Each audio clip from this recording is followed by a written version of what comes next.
আসসালামু আলাইকুম। আজ আমি করে দেখাবো চালতার টক ঝাল মিষ্টি আচার। আশা করি আপনাদের রেসিপিটি ভালো লাগবে, সাথেই থাকুন। তো প্রথমে আমি নিয়ে নিচ্ছি গাছ পাকা 4টি চালতা, বড় সাইজের 4টি চালতা নিয়েছি আমি। আর আমার এই রেসিপিটি আপনারা না স্কিপ করে দেখবেন। আশা করি সম্পূর্ণ রেসিপিটি যদি ভালোভাবে দেখেন, আপনাদের আচারও খুবই মজাদার হবে এবং সংরক্ষণ করতে পারবেন দীর্ঘদিন। তো আমি চালতাগুলোকে ভালো করে ধুয়ে পরিষ্কার করে চামড়াটা ছিলে তারপর টুকরো টুকরো করে কেটে নিয়েছি এবং ভালো করে পরিষ্কার করে ধুয়ে নিচ্ছি। দেখুন আমি কিভাবে কেটে নিয়েছি, আপনারাও ঠিক একইভাবে কেটে নেবেন। আর এভাবে এই সাইজ করে কাটলে কি হয়, ভেতরে রান্না করার সময় মশলাটা খুব ভালোভাবে ঢুকে যায় এবং প্রতিটা বাইটে বাইটে টেস্ট পাওয়া যায়। তো আমি ভালো করে ধুয়ে নেওয়ার পরে অন্য একটি বড় কড়াইতে পর্যাপ্ত পানি দিয়ে দিয়েছি চালতাগুলো সেদ্ধ করার জন্য এবং 3 টেবিল চামচ লবণ দিয়ে দিলাম এবং 2 চা চামচ হলুদ গুঁড়ো দিলাম। আচ্ছা, হলুদ গুঁড়োটা আমি এই জন্য দিলাম, জাস্ট কালারটা একটু ভালো আসার জন্য। এটা না দিলেও চলবে। ওই যে বলেন না যে প্রথমে দর্শনধারী তারপর গুণবিচারী, তো দেখতে যদি ভালো না লাগে খেতে কি ইচ্ছে করবে বলেন? তাই আমি একটু হলুদ গুঁড়ো দিয়ে দিলাম এবং এতে একে একে আমি চালতাগুলোকে ছেড়ে দিচ্ছি ভালোভাবে সিদ্ধ করার জন্য। ভালোভাবে বলতে 50% পর্যন্ত আমি সিদ্ধ করে নেব, এর বেশি নয়। এর বেশি যদি সিদ্ধ করেন তাহলে কিন্তু চালতাগুলো এখানেই গলে যাবে এবং ভালো লাগবে না, আচারটাও হবে না। তো আমার এখানে গ্যাসের ফ্লেম একদমই কম থাকে, খুবই ডিস্টার্ব করছে আজকে 4-5 মাস যাবৎ, তাই আমি ঢেকে সেদ্ধ করছি। আপনারা ঢেকে করবেন না যদি চুলার ফ্লেমটা ঠিক থাকে, হাই হিটে করে নেবেন। দেখুন কালারটা কি দারুণ আসতেছে। এবার আমি নেড়ে দিচ্ছি।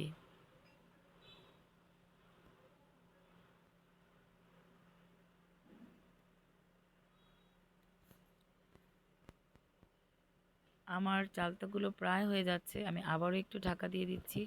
আচ্ছা, আমি দীর্ঘদিন অসুস্থ থাকায় না আমার ভয়েসটা একটু সমস্যা হচ্ছে। আমি যতই চেষ্টা করছি একটু ভালোভাবে বলার, আমি জানি যে সেভাবে পারছি না, আমি এই জন্য খুবই দুঃখিত। আর আমি আর্টিফিশিয়াল কোনো ভয়েস, আসলে ভয়েস চেঞ্জার দিয়ে আমি করতে চাচ্ছিলাম না, আমার নিজস্ব ভয়েস দিয়েই আমি করতে চেয়েছি। তো ইনশাল্লাহ সব ঠিক হয়ে যাবে। আমার জন্য দোয়া করবেন, আল্লাহ যেন আমাকে সুস্থ রাখেন।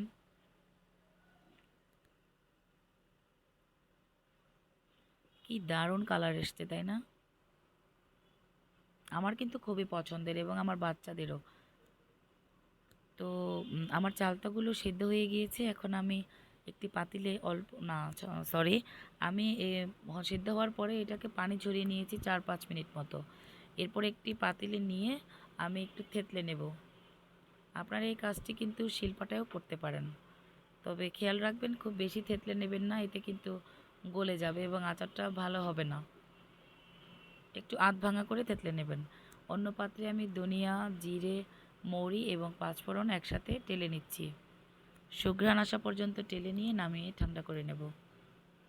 শুকনো মরিচও টেলে নিচ্ছি একইভাবে এবং এই সবগুলো মশলা একসাথে আমি কিন্তু গুঁড়ো করে নিয়েছি এবং পর্যায়ক্রমে তা ব্যবহার করব। আচ্ছা, বড় একটি কড়াইতে আমি 1 কাপ খাঁটি সরিষার তেল গরম করে নিলাম এবং এতে আমি দিয়ে দিচ্ছি শুকনো মরিচ। এই পছন্দ মতো দেবেন, যে যেমন ঝাল খেতে পছন্দ করেন। তো শুকনো মরিচ আমি একটু টেলে নিয়ে এখানে আমি দিয়ে দিব হচ্ছে 5 ফোড়ন। 5 ফোড়ন আমি নিলাম 1 টেবিল চামচ পরিমাণ, আস্ত নিয়েছি কিন্তু এখানে। তো এগুলো একসাথে একটু ভেজে নেব, সুন্দর একটি ঘ্রাণ আসা পর্যন্ত ভেজে নেব এবং ঘ্রাণ চলে আসলে আমি এতে একে একে আমার থেতলে করে রাখা সমস্ত চালতার টুকরোগুলো ছেড়ে দেব এবং চালতার টুকরোগুলো যখন অ্যাড করব তখন আমি একটু ভেজে নেব, 4-5 মিনিট মতো আমি একটু ভেজে নেব, কারণ থেতলে নেওয়ার পরেও কিন্তু এখানে কিছুটা পানি থেকে যায় সেদ্ধ করার পরে। ওই পানিটাকে আমি জাস্ট একটু ভেজে শুকিয়ে নেব।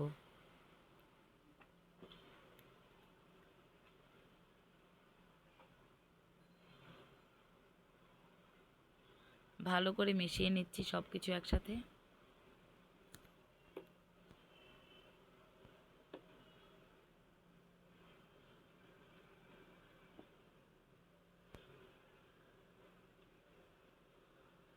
এখানে আমি দিয়ে দিলাম গুঁড়ো করে রাখা সেই মশলা গুঁড়ো 1 টেবিল চামচ পরিমাণ।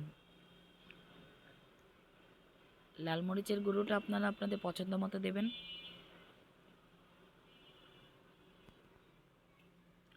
আবারও নেড়েচেড়ে ভাজবো বেশ কিছুক্ষণ। আচার তৈরির কিন্তু প্রথম এবং প্রধান প্রধান শর্তই হচ্ছে কিন্তু নেড়েচেড়ে ধৈর্য নিয়ে কাজটি করা। পুড়ে গেলে কিন্তু আচারের টেস্টটা একদমই ভালো আসে না। তো আমি বিট লবণ দিয়ে দিব স্বাদ মতো। বিট লবণ কিন্তু আচারের টেস্টকে এনহ্যান্স করে অনেক অনেক গুণ বেশি।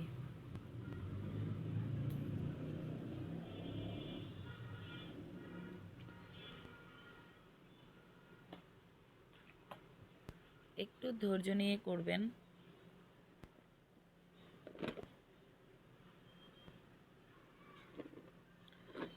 রেসিপিটি হচ্ছে আমার দাদির কাছ থেকে জানা বা শেখা।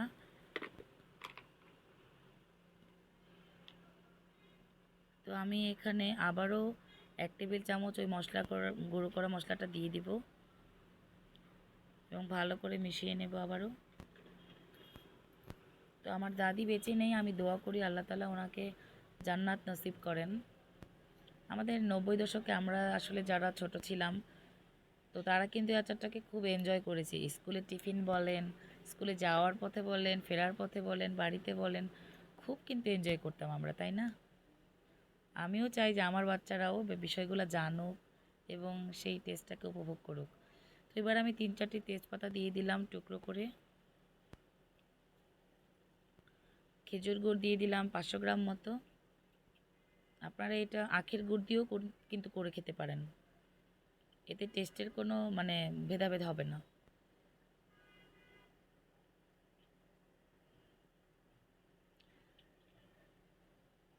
তো গুড়ের সাথে ভালো করে মিশিয়ে নিচ্ছি।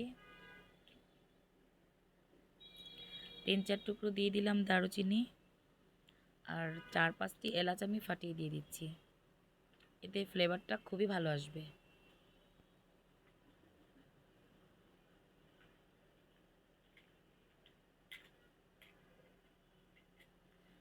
নেড়ে চেড়ে ভালো করে রান্না করব।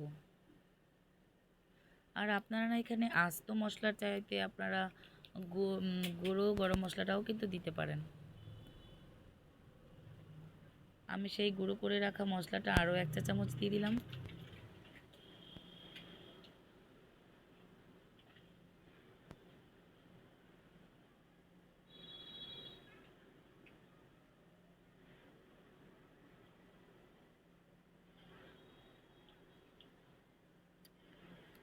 তো 4-5 মিনিট পর আমি এখানে 1 চা চামচ আস্ত 5 ফোড়ন দিয়ে দিলাম। আবারও ভালোভাবে নাড়ব। আমার আচারটি কিন্তু প্রায় হয়ে এসছে, দেখেন গা থেকে ছেড়ে আসছে।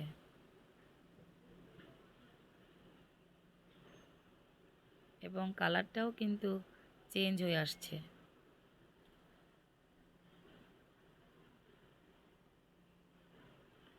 কি যে মজা হয় না এই আচারটি, আপনারা সবাই করে খাবেন।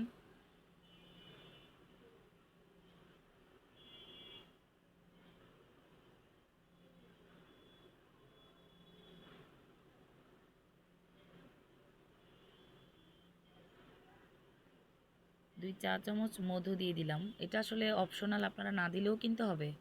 তো আমি আমার নিজের হাতে করা ঘরে তৈরি কাসুন্দি দিয়ে দিলাম 2 টেবিল চামচ পরিমাণ। তারপর সব কিছু আবারও একসাথে ভালো করে মিশিয়ে আবারও একটু রান্না করে নিচ্ছি।